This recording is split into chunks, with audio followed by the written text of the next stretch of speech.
in July. Navigating the emotions of adolescence is tough for most teenagers, but for students recognizing their sexual orientation or gender identity, the confusion can be intensified. As the students struggle to embrace this part of their life, teachers also struggle to understand the challenges LGBTQ students face. A group of young people in South Central Indiana recently received a grant to close that gap by creating a training program for teachers throughout Indiana. Clara McInerney of our State Impact Education team reports.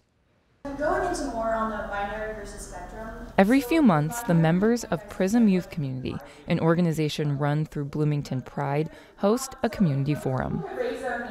The Prism Youth plan and host the events in an attempt to inform their community about the issues facing LGBTQ people. These teenagers find as they learn more about their own sexual orientation or gender identity, it helps to share this information with the adults in their lives so they can have honest conversations about their struggles. 16-year-old Isaac is all too familiar with these struggles as a transgender male who came out and began transitioning during high school. We're not using his last name because other transgender teenagers have been bullied on social media when they've spoken out. A year ago, before he came out, Isaac wanted to join the track team. I went to the doctor because you have to get a physical before you join any sports team. And so at that physical, I asked my nurse practitioner what gender dysphoria was and if she could send me any resources. That information catapulted Isaac into the realization he identifies as a transgender male. Soon after, he began his transition from female to male. I was originally going to join the girls track team, but after reading those, I decided I'm just gonna come out, and so after that, I decided not to join the boys track team because it was just too much.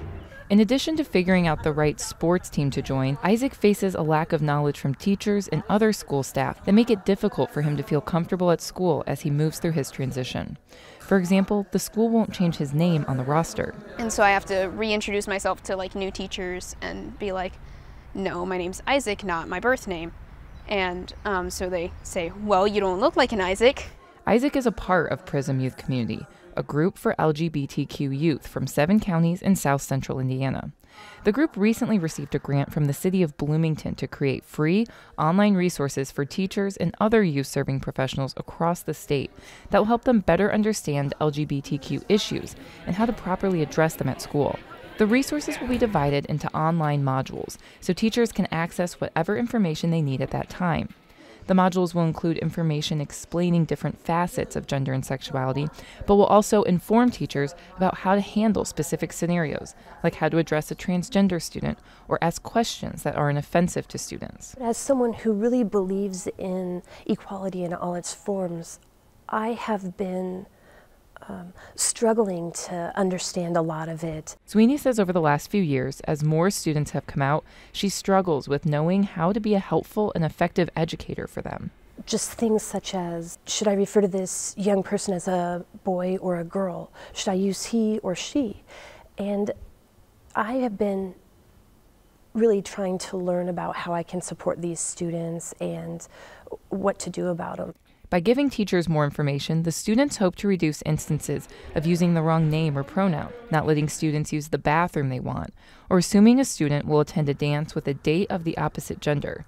PRISM's program director, Laura Ingram, says not only does a student's academic performance suffer if they feel unaccepted, it hinders them from experiencing an important part of the teenage years, developing their social skills. I hate that they're missing out on things that maybe they really want to do, or their focus is elsewhere, rather than just kind of being kids. And so we want school to be safe for them. We want them to join clubs and have fun and go to dances and all of those things, and not have to worry about, is that something that they're going to get, made fun of for, or that the adults, they weren't going to advocate for them. The group plans to have some of the online training done by the end of the summer so teachers can use it before the new school year.